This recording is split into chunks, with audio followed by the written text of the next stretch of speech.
অন্নপূর্ণা ভান্ডারে portal তাহলে চালু হয়ে গেল।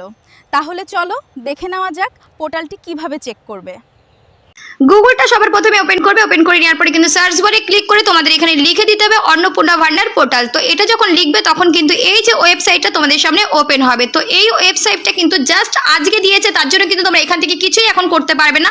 তো এখানে দেখো অনলাইনে কিন্তু অ্যাপ্লাই করতে পারবে পরবর্তীতে। তো এখানে আসলে কিন্তু তোমরা পেমেন্ট পাচ্ছ কি পাচ্ছ না সমস্ত কিছুই কিন্তু চেক করে দেখতে পারবে। তো চলো আমি ওপেন করে তোমাদের জাস্ট দেখাচ্ছি যে পরবর্তীতে তোমরা কিভাবে কাজ করবে।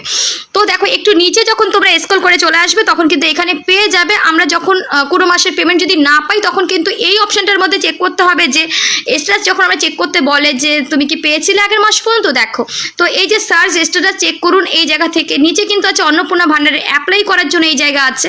তো একটা জিনিস তোমাদের দেখাই, এখানে যদি লক্ষ্মীর ভান্ডার লিখে এখন সার্চ করো তখনও কিন্তু তোমাদের অন্নপূর্ণা ভান্ডারের পোর্টালের মধ্যে নিয়ে আসবে। আর এখানে আসার পরে কিন্তু আগে দেখো এখানে ছিল লক্ষ্মীর ভান্ডার, এখন কিন্তু সেটা নেই, এখন কিন্তু অন্নপূর্ণা যোজনা পোর্টাল চালু হয়েছে দেখতে পাচ্ছ। তো একটু ওয়েট করতে হবে, এখন কোনো কাজই করা যাচ্ছে না। তো এখানে ট্রাকে অ্যাপ্লিকেশন স্ট্যাটাস আছে, এই অপশনে যখন তোমরা ক্লিক করবে তখন কিন্তু তোমরা কি পেমেন্ট পাবে কি পাবে না সবটাই দেখতে পারবে। তবে 2-1 দিন পরে এখনো কিন্তু কোনো কিছুই ওপেন হচ্ছে না। এই ভিডিওটি তোমাদের কেমন লাগলো আমাকে কমেন্ট করে জানাও এবং এরকম ধরনের ভিডিও দেখতে গেলে আমার চ্যানেলটিকে সাবস্ক্রাইব করে পাশে থেকো।